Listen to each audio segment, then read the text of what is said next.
PMAY ঘৰ দিয়াৰ নামত দালালৰ লুণ্ঠন দৰিদ্ৰ পৰিয়ালক।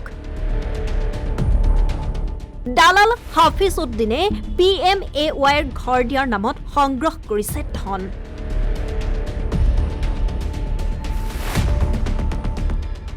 বহুৰূপী হাফিজৰ দালালিৰ বিৰুদ্ধে মুখ খুলিলে ভুক্তভোগী পৰিয়ালৰ। বহুৰূপী হাফিজ কেতিয়াবা হয় আপৰ নেতা, কেতিয়াবা হয় আকৌ কংগ্ৰেছৰ নেতা।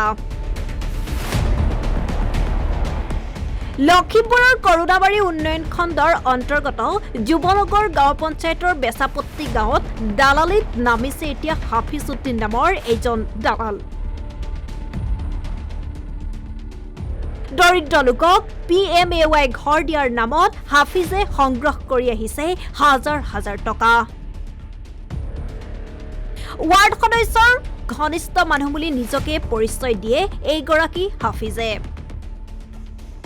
বহু দৰিদ্ৰ লোকৰ পৰা PMAY আৱাস প্ৰদানৰ নামত সংগ্ৰহ কৰে 5,000 পৰা 10,000 টকাকৈ।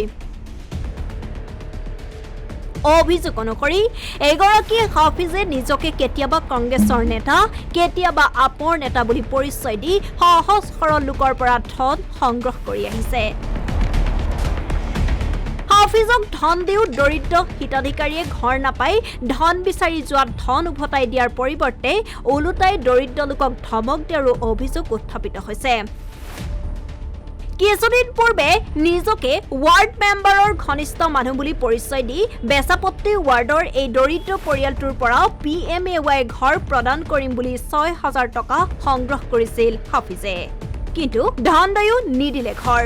ফলত দৰিদ্ৰ পৰিয়ালটোৱে ধন ঘূৰাই বিচাৰি হাফিজৰ ঘৰলৈ বহুবাৰ গৈছে যদিও আজি দিম কাইলৈ দিম বুলি কৈ প্ৰবঞ্চনা কৰি আহিছে দৰিদ্ৰ পৰিয়ালটোক। এগৰাকী হাফিজে এইবাৰ পত্নীৰ ৱাৰ্ড সদস্য হিচাপে নিৰ্বাচিত কৰাই পঞ্চায়ত সভাপতি নিৰ্বাচনৰ নামতো বহু লোকৰ পৰা ধন লৈ সম্পৃক্তি আত্মগোপন কৰাৰ অভিযোগ উত্থাপিত হৈছে এইজন হাফিজৰ বিৰুদ্ধে। দৰিদ্ৰ লোকৰ পৰা চৰকাৰী আঁচনি দিয়াৰ নাম ধন সংগ্ৰহ কৰা এইগৰাকী হাফিজ উদ্দিনৰ বিৰুদ্ধে ব্যৱস্থা গ্ৰহণ কৰিবলৈ ভুক্তভোগী পৰিয়ালটোৰ লগতে স্থানীয় ৰাইজে চৰকাৰৰ কথা লখিমপুৰৰ জিলা আয়ুক্তৰ ওচৰত জনাইছে দাবী। হাফিজে আহি পিনি ক'লে যে পইচা দিয়ক ঘৰ দিম। তাৰপাছত তাক পইচা দিছোঁ, সি কৈছে মোক কৈছে কিমান টকা দিম, আমি কৈছোঁ সি কৈছে 30,000 টকা লাগিব। কৈছে ইমান টকা এতিয়া তুমি দিবলৈ নোৱাৰিবা, 10,000 মান দিয়া। 6,000 টকা দিছোঁ, আজি 3 বছৰ হৈ গ'ল। এতিয়া তাক কৈ আছোঁ পইচাখিনি দিবৰ কাৰণে, সি নিদিয়ে। কেতিয়া সি কৈছিলে ঘৰ দিব বুলি? 3 বছৰ আগত। 3 বছৰ ধৰি ঘূৰাই আছে। পইচা নিদিয়ে, ঘৰ দিয়া নাই নাই। এতিয়া মানে কি ক'ব, চৰকাৰক কি আহ্বান জনাব? এতিয়া চৰকাৰক মই কৈ আছোঁ যে এতিয়া কিবা কিবি হিত ব্যৱস্থা কৰি দিয়ক। হাফিজে পইচা নিছিলে মোক ঘৰ দিবৰ কাৰণে, তো এতিয়া ঘৰো দিয়া নাই, পইচাটোও দিয়া নাই। মোৰ হাজবেণ্ডটোৱে যে হাজিৰা দিনত আনি দিনত খাই হাজিৰা কাম কৰি থাকে। তাৰপিছত এই হাফিজে পইচা ঘূৰাই আছে, নিদিয়ে? নিদিয়ে, পইচাও নিদিয়ে, ঘৰো নিদিয়ে। খুজিলে কি কয়? খুজিলে আজি নহয় কালি।